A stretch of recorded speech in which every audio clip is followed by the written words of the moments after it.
Is there a number less than one? His vengeance and his darkness and his quietness and his man of few words kind of thing.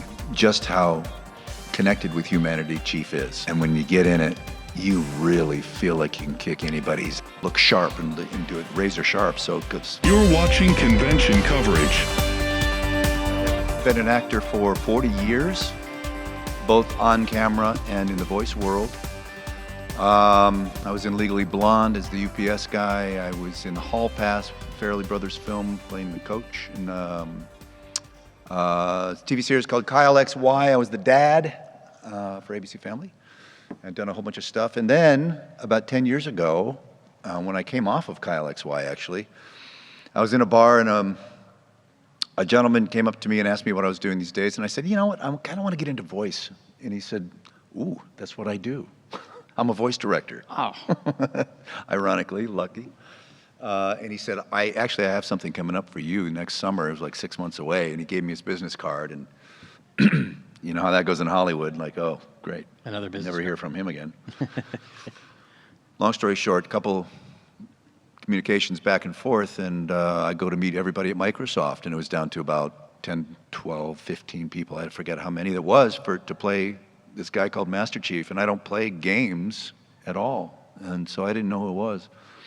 But I knew the scenes that they had given me, and so then we just started playing on the mocap stage, and I'd never done anything like that either, and the technology just blew my mind. I mean, you put on these suits, and then there's TVs in the room, and you can see yourself moving as Master Chief live as you're moving. It's moving, and so you start doing these funny little things. So the technology was crazy, and yeah, they gave me the job, and year and a half later, that Halo 4 came out, and they kept me. So yeah, so I do the full performance, by the way. We were just talking about this backstage. I do the full performance, the emotional, the lines, everything. And then what Steve Downes does is he either watches that if he wants to get a reference point for what I was doing, or he just does his own thing, but he comes in and lays his voice to the performance that I've given. And so that's sort of our process. And the last 3 Halos is what we've done. So. Yeah, so that was all under 343. Yes, when 343 took over for Bungie, that's when I was hired. I just want to know myself. What is the difference behind, I mean, being just a regular, I mean, being on film and whatnot, being a face actor, versus just going and doing mocap? I mean, what's the experience like that, like from going from? Originally, it was a little bit of a difference. It's more like doing, motion capture is more like doing stage a little bit, because you at that time, technology was pretty darn good, but it was still in a place where when you did a movement, you sort of had to exaggerate it just a wee bit to make sure the computers picked up all the right movements. And so if you wanted to lean on a desk, it wouldn't just be that. You'd be sort of that, you know, make sure the computer's getting everything that is. But nowadays, oh, it's so subtle and so beautifully, the technology is so beautiful that you can be just realistically subtle in it, and it picks everything up perfectly. And that's what makes the emotional impact of the scenes so powerful. That's cool. Hey, so I wanted to ask you about the work you did as Adler for Cold War, the Call of Duty game. So I know that happened during the and they had a special talking about how they had to build the game while everyone was at home. Yeah. So my question was, were you mocapping Adler himself specifically? And on top of that, when you were working with the team, what was that like, building a game from your end at home? Yeah, thanks. Yes, and that's what I forgot to get into. Some of my other credits with motion capture is I do the Russell Adler from Call of Duty Cold War, motion capture and full performance, everything. By the way, the only performance I don't use my voice is Master Chief. Everything else is the whole shebang. But yes, so it was by about 4 or 5 months when we started Cold War. And so we started doing all the motion capture. And so we did 4, 5, 6 sessions, I think, both in Wisconsin and in Los Angeles, at Raven Studios in Madison, Wisconsin, and back in LA at Activision. So we got about 4, 5, 6 sessions in, and then boom, hit. And yeah, then from that point forward, God bless the animators, man, because they had to do everything from that point on because we couldn't do motion capture anymore. Everybody's too afraid to work. So what ended up happening for Adler was, yes, I have a booth in my house, and I was blessed to be able to get up in the morning, grab a coffee in my jammies, and go into the booth and be Adler for 4 hours. And we did like, wow, I don't know how many sessions, 25 sessions or something over the course of 2020. I was going to say 1920. 2020. And that's how we got her done. But those animators, boy, did they work their butts off. Holy I don't want to be them. Would you rather work from home here on out? I mean, no, You'd rather no. be To be honest with you, it sounds great, and it probably is for any other job. But being an actor is about this. It's about relationships in person, looking at you, reacting to you, you reacting to me, having a relationship, Yeah. right? And so that's what I prefer. Even if I'm doing voiceover in a booth, I like to go somewhere where there's an engineer like you sitting on the other side of the glass, and I can make them laugh, and I can check out to see if things are registering with them, and then Adds to it, yeah. It's just that's what I prefer. Well, thank you. Appreciate it. Thank you very much. Yeah, you're welcome. Thanks for the question. On a scale of 1 to 10, how good would you say you are at the Halo games? Is there a number less than 1? That's your answer. I don't play video. I've never played a video game. So what you're saying is you couldn't beat Steve in a Halo match? I couldn't beat Steve. I could beat him in arm wrestling. That would be very interesting to see, both of those, arm wrestling and Halo. Or your like motion captures, or I imagine it's sometimes like being a stunt man, but in like a more controlled environment. Do you have a favorite stunt you've done for Halo or Call of Duty that was just like a really fun motion to make and then to see translated into the game? Yeah, my favorite Chief thing is when he rolls and comes to a Chief landing. You know, I just like the tumbling part of it, and I do that. I do some of the stunt work. They also have, especially for 4, because I think there was a lot more action sort of stuff in 4. They had stunt guys, stunt chiefs that would come in, and they wanted to protect me. So they gave me the choice of whether I wanted to do something or not. And when it came to flying, getting wired up and flying across the stage and stuff, I had them do that. I would have liked to, actually, because it looked like fun, but I don't know. They did that kind of stuff. But as far as Adler goes, let me see. Well, like I said, our motion capture was fairly limited. We only had a few sessions to really get into it, but yeah, not so much. He doesn't do much cool stuff that I was given to do. So hopefully, if there is a next one, they'll give me some cool. We'll have some time to do it, you know. All right, well, Look thank forward you. to it. Appreciate it. How does the mocap work? So basically, I don't know all of the technological ins and outs, but basically you're in a room, gosh, they're big rooms, probably 2/3 this size. It's a huge work, like a studio. Excuse me. And it's all white. And there are about 300 or 400 cameras placed all over the place, both up high, middle, and low, all around the entire room. But they're not visual cameras. They're not film. They're not digital visual capture films. They're data. So all of their data that they're picking up goes to the computers. Now, what they're picking up, those cameras are picking up, are these little markers all over our Like your our suits. movement. Pardon me? Like your movement? Yes, these little markers are placed on the joints of our body and our fingers and anything that's going to move, so that the cameras can pick up that data, put it in the computer, and then it or someone can take that data and make me into whatever they want, whatever creature they want. And in this case, it's Master Chief. So all of my movements become what Master Chief does. Mocap sounds cool, thanks. What favorite action did you do when mocapping Master Chief? Well, we talked a little bit about, I love when Chief jumps out of the ship and tumbles to a landing. That's kind of cool. Just basically, other than that, he's just pretty much walking around and talking to Cortana, and there are points when when the villains appear and, you know, he reaches for the gun and it's all of that movement. So it's pretty basic soldiering, which I had to get some guidance about. You know, I got a little bit of military training for it so that I could make him look real. And another little piece of trivia is, because Master Chief is over 7 feet tall and about 800 pounds, what I do, because I have my person, with the way I walk, there's sort of a little bounce in my step. And if I did that for Chief, it would be a little silly. So I asked the crew to get me some ankle weights, some like 8-10 pound things I can strap to the bottom of my ankles. And so it just informs me that when he's walking, he's a heavy dude, he's serious, he means military business. And so it means he's coming. He's coming, and there's weight to him, and you better look out. And so that helps the whole performance of what I do. All right, thank you. You're welcome. Did you have an inspiration for, or like something that you had in mind for when you played Chief to kind of go off of?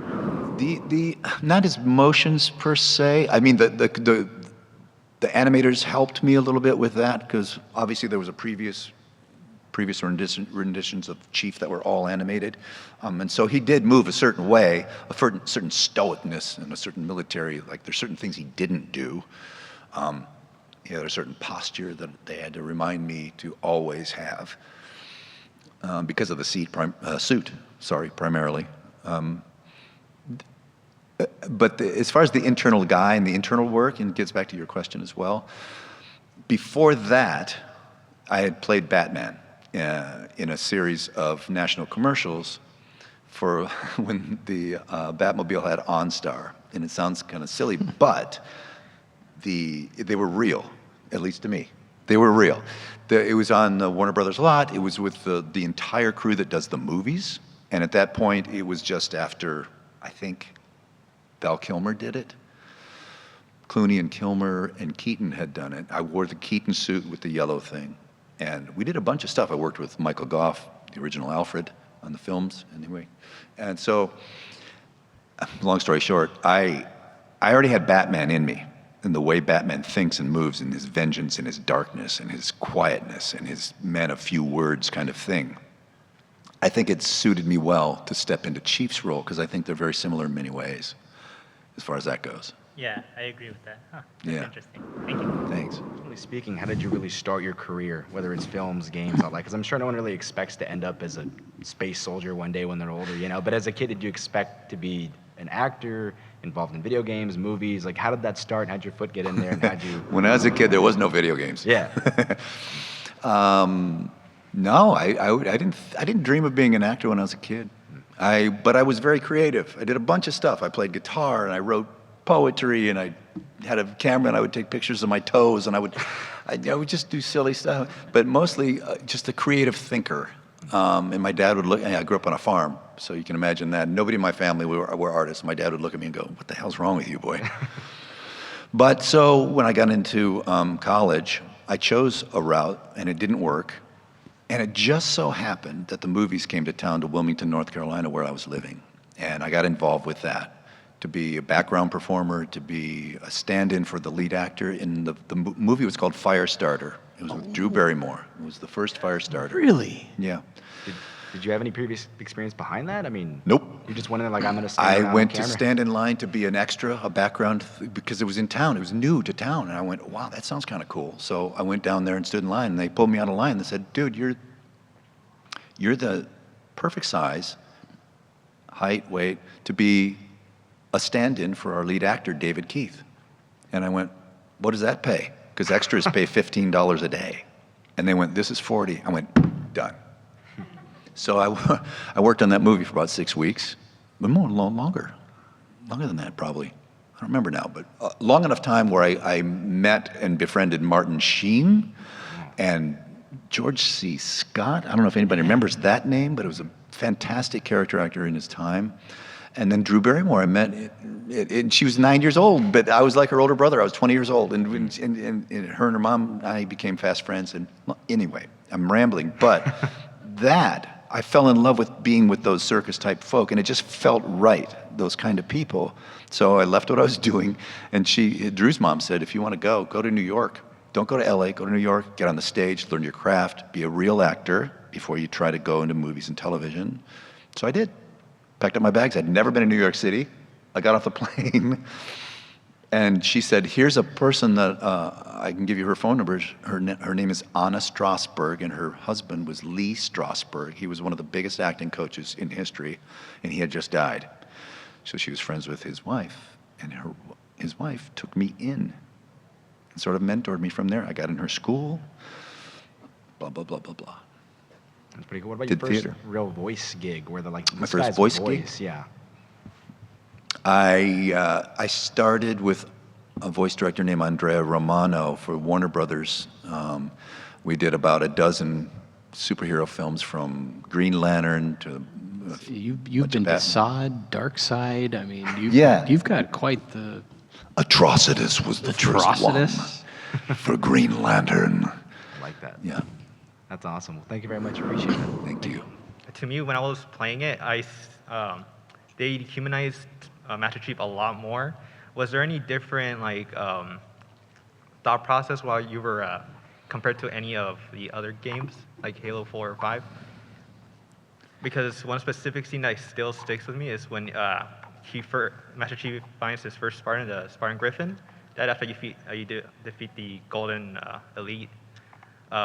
That scene where he's looking down on him after he realizes that he died, it really impacted me. Yeah. Yes, that was a conversation we had with the director, for sure. And because Chief's whole point is to save humanity out there where it's desolate and humans are vulnerable, we wanted to show just how connected with humanity Chief is. And yeah, so it was important to have him really care about every Spartan that he meets, and especially the injured ones and the ones that are about to go, and especially to send off somebody that's going to die, and to do it with care and love and brotherhood. Corny. You do a lot of screaming and military lingo and repetitive voice lines. How do you deal with burnout, and what's your go-to routine for soothing throats after screaming Tango down for the 2-hour time? sessions instead of 4. Yeah, basically, yeah, they're very kind. The people that do the main characters do get a break from the voice directors and the producers who know that voice fatigue is a real thing, vocal cord fatigue, and so they do limit it to a couple hours. When we get into the exertive stuff, the combat screams and all that stuff, yeah. So they protect us. The other thing is there's little elixirs and there's one specific thing. Other voice actors have talked about it. There's a Korean sort of syrupy, molassesy kind of thing that we can buy in Korean markets. That's super good. It's like the ultimate throat coat kind of thing. And so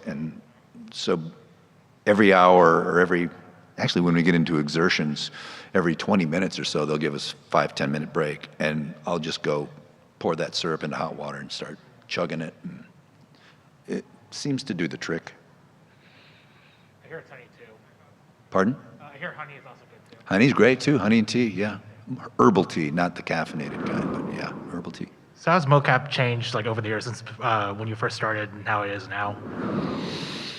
I touched on it a little bit earlier. It's like the technology was just a little clunkier when I first started. It was fantastic still, but yeah, just as time has gone on, as we talked about, just the subtleties of human behavior are more and more and more picked up by the data cameras. They've just gotten much, much better at subtlety. I don't know how. I mean, it must take bigger bandwidth and gurgles and all that stuff. Whatever they do. And also the animation has just gotten jumped as far as clarity of animation goes. God, they're so good. Yeah. They're so good. You go look at Halo 1 from 2001, and you look at Halo Infinite. In just 20 years, how far that has come. Yeah, Absolutely I think it's insane. engines? bigger, powerful engines. Yeah, the whole thing. It just keeps getting better and better and better. For a character like Russell Adler, right, for Call of Duty, I know for a lot of people these games are almost like tic-tacs, you just keep popping them in.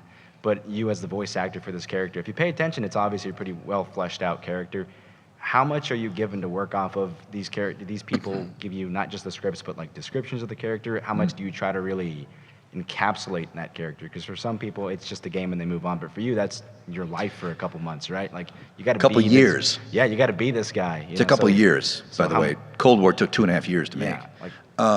Yeah, thanks for the question. That's insightful because when I first got it, when Raven, this was the first job Raven took over for Call of Duty. It was their head baby, that was their story, it was their baby from A to Z. And we sort of did a test mocap session where we were just kind of feeling Adler out and seeing where the characters, how they related. And I said, listen to the guys.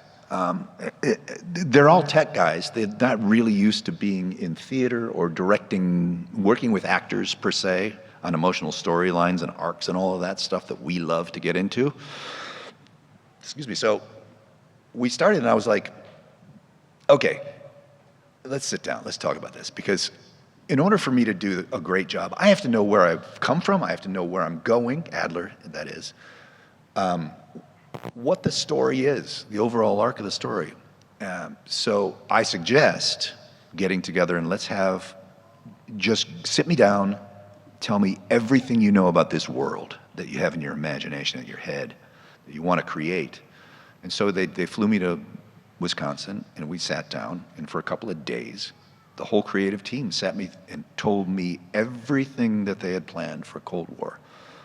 All the stuff, and I was like, oh my God, that sounds cool. All the red door in the middle of the jungle, and yeah, that was awesome. Like the Vietnam stuff, the mind twisting things that were going on with the drugs, the hallucinogenics, and the fact I found out that we, our covert soldiers and stuff in Vietnam, actually did this stuff. This is kind of real stuff. These black ops guys would drug people and then feed them information and really get inside their mind and change their mind thinking. It was just like whoa, this is real. It was based on real guys. So yeah, that's what we had to do. And that finally informed me enough to say, okay, I think I know who Adler is. Yeah, because the voice is awesome. I love it. It's a great character. Thank I really you. do enjoy it. And because I knew all that, Yeah. I could sort of let Adler be a more calmer guy instead of like this really soldier bad. I could just kind of let him be a person. Then, you know about the ending, right? So personally speaking, if you were in Belle's shoes, looking at yourself on the cliff, knowing what happened, would you have done something to try to save yourself or let it happen? Would you have pulled that trigger, is what I'm saying? If I was Belle? Would you have flipped on yourself, knowing what they did to you, with the context of the story? Personally, you, seeing because you know about the branching story, I'm sure they ran that by you, everything, right? Mm-hmm. So if you had to choose, if you were the guy and you found out, you got flipped and this really cool voice turned out to be somebody maybe isn't really your friend, how would you feel? I don't know, man. I would definitely, if I had a split second of a moment, I would fire. I would blow them away. Yeah. Self-preservation, right? Yeah, that's just, a lot of people were pissed at that, man. I got so much online. It's like, how'd you do that to me? What'd you do? So, man, yeah, that was a real twist. Well, I don't know if you know the context, but it's the reverse of what happened in the prequel game, Black Ops. It was the other way around where they flipped some other guy. So I don't know that. It's a mirror You're telling game. me that for the first time? Yeah, I did it's not a mirror know that. game. So who you are, the guy, the protagonist, is the inverse of what happened to the protagonist of the previous game, where he was an American who got by Soviets. Okay. So it's the other way around. But I was just curious. But it's a great performance, and I really enjoy the character. So thank you very much for the answers. Thank you. That's kind of you. Out of all the projects you've worked on, which one was your favorite to work on? You can't beat being Batman, really. My God. I've got pictures of me with my 2-year-old son in Batman's arms, you know. It took me 2 hours to put that suit on every day. And when you get in it, you really feel like you can kick anybody's that comes your way. Even literally, it changes you as a person to be in that suit. It's insane. It's so cool. It's so cool. And I got to drive the Batmobile. Yeah, that was my favorite. So, like, I'd imagine if you were ever given the offer to do Batman again, you'd take it instantly. Well, yeah, but I'm an old fart now, so they're not going to do that. They're going to get some hot young guy. Thank you.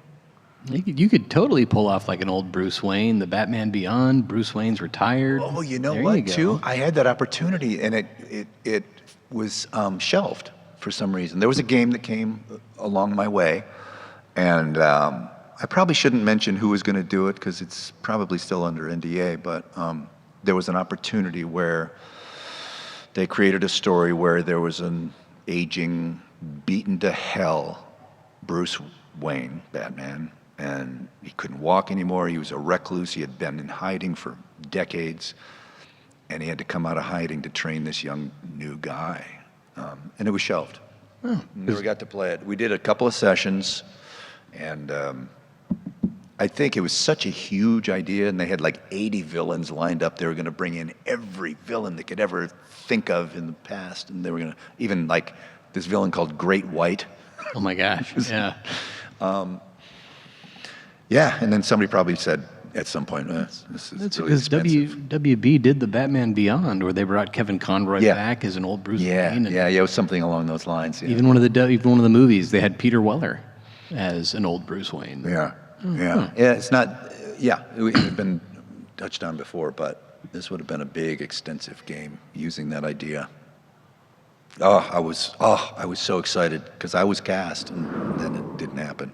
Out of the motion capture work you've done, was there ever like a performance that like you just had to keep retrying it to get right, either because it didn't work for you or it didn't work for the director?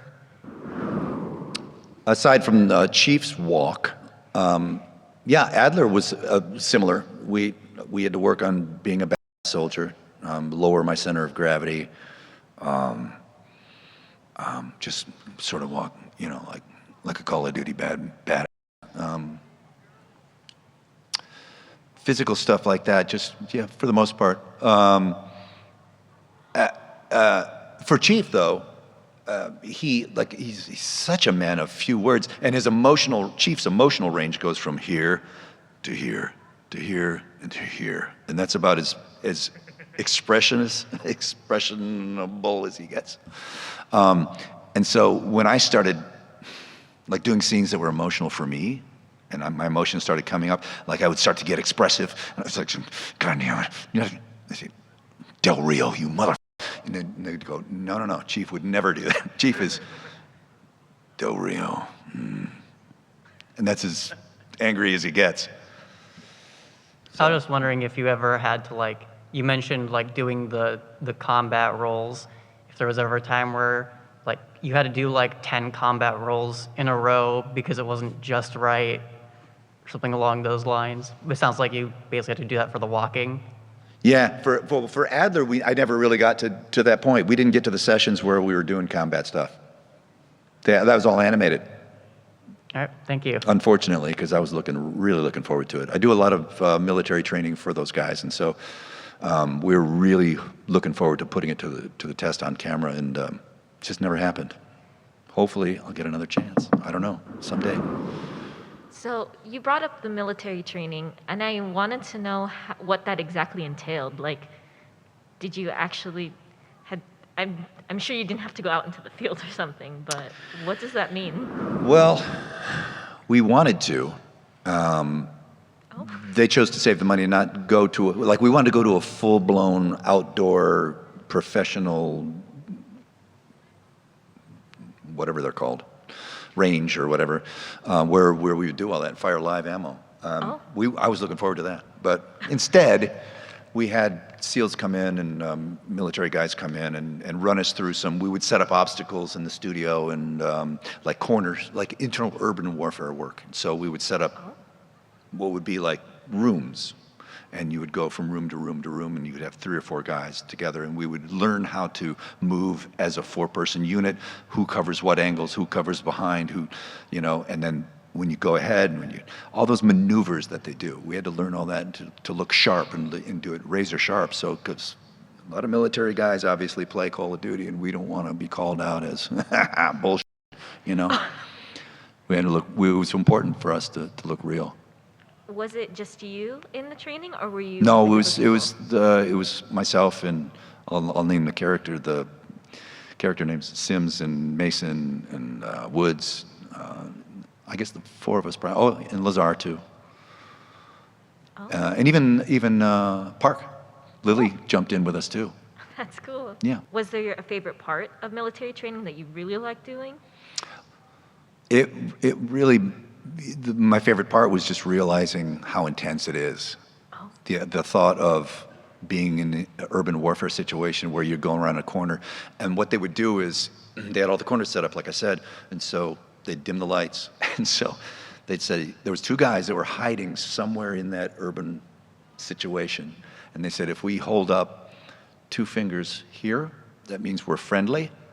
If we hold 1 finger, well, anywhere, 2 fingers, or 1 finger, you're the villain. You're evil. You're the other guy. Oh, shoot. That's all you got to go on. And so we'd go and it'd be low light, like I said, and and it starts to like get the hair up on the back of your neck, like, and then somebody would come at you with a knife in their hand, but they'd have a number, they'd have 2 fingers down here, like he was a friend. And I've already put like 4 or 5 shots into him, like, oh, I just killed my teammate. Oh, no. And it makes you realize what these guys go through. I can't even imagine what that would be like in real life. To have to decide in an instant who lives and who dies. Were you ever the villain putting up your fingers, or were you only the person? No, they were doing it all for our sake. So Oh, okay. it would time after time after time, we'd always fail and they'd do it again, till you get it right. For how long? Hours. It was exhausting. We'd take a break, go have lunch, come back, do it again. And then it's for In like, different situations. for weeks. Oh, it was just for it was just for 1 week. Oh, What I okay. was talking about, for sort of to get ready to do motion capture, and like I said, eventually it never happened. So that was unfortunate. Oh, but I think thank you. Please, big round of applause for Mr. Bruce Thomas.